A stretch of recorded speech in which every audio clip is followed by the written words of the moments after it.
Bonjour, je suis Monsieur Faux-Alain-Glove René. Aujourd'hui, dans le cadre du cours d'économie générale et en particulier sur le courant de pensée mercantiliste, nous allons étudier l'économiste français Antoine Monchretien de Watteville.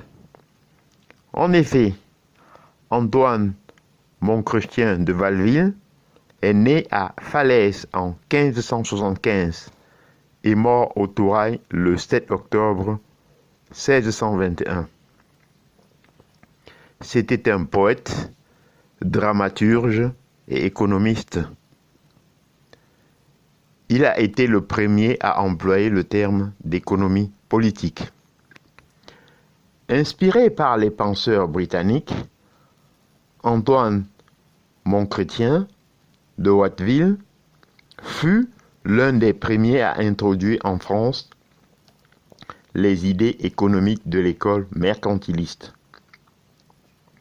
prônant l'intervention marquée de l'État dans l'économie pour favoriser la puissance nationale et favoriser le développement du commerce. Antoine de Monchretien, figure polymathe de la Renaissance française, incarne l'esprit d'une époque en pleine effervescence. Intellectuel et politique, né en 1575 dans le Calvados, Monchretien vécut au cœur d'une période marquée par des bouleversements majeurs, aussi bien politiques qu'économiques.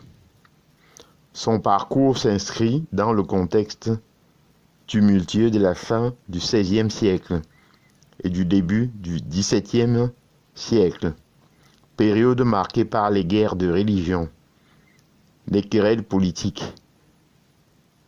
et les premières grandes avancées du commerce maritime en Europe. Arnaud Orin nous précise en ce qui concerne le contexte économique et politique. On peut rappeler que Monchretien évolue dans un royaume de France fragilisé par les guerres de religion. Surtout, Monchretien part d'un principe simple. Il considère que les règlements mercantilistes ne sont pas appliqués. Selon lui, la liberté du commerce en France est trop grande. Et c'est bien la source de tous les problèmes. La France serait, selon lui, le pays le plus riche d'Europe si elle voulait bien en protéger ses richesses, que sont alors les blés, les vins, les toiles et les laines, principalement. Toute son œuvre prend la forme d'un manuel du prince, censé lui permettre de refaire vivre un royaume en piteux état, en prenant exemple sur ses voisins.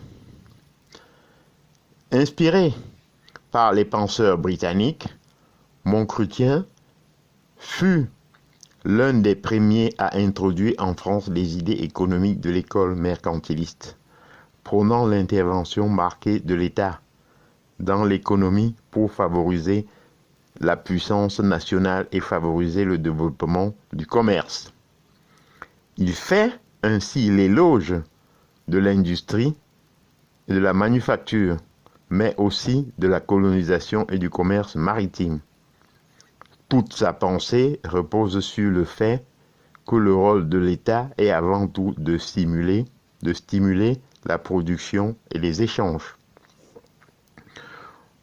Son ouvrage majeur, le traité d'économie politique 1615, est d'ailleurs souvent retenu comme le premier à utiliser cette expression qui perdura jusqu'au XIXe siècle pour désigner la science de la production et de la distribution des biens.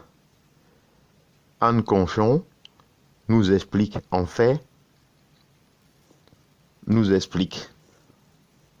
on en fait du traité d'économie politique de Monchretien un traité intemporel, sans véritablement s'intéresser au contexte qui est à relier à celui des États généraux. À ce moment-là, la France essaye de développer la culture du mûrier pour les vers à soie, et on expérimente les plans à Lyon et à Tours pour s'affranchir d'une dépendance à l'égard de l'Italie. En outre, la monarchie refonde toute sa politique minière. Montchrestien adore employer la métaphore de la mine dans son œuvre pour désigner la richesse du royaume, mais il l'utilise aussi littéralement dans le cadre de cette réforme de la politique d'extraction.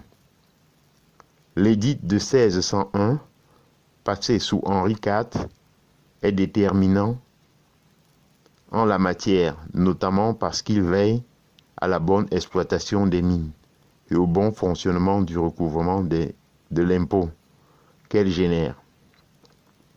On se situe en effet également dans un contexte de réforme fiscale et de questionnement autour du consentement de l'impôt. Dans son contexte, il répond notamment à des agents de la monarchie et dénonce les parasites qui abusent de leur pouvoir d'extraction fiscale. Son œuvre est en quelque sorte la première affirmation de la thèse moderne de l'importance primordiale des activités économiques et s'affirme comme une sorte de traité des princes adressé aux souverains pour former le bon gouvernement. J'en ai terminé et je vous en remercie.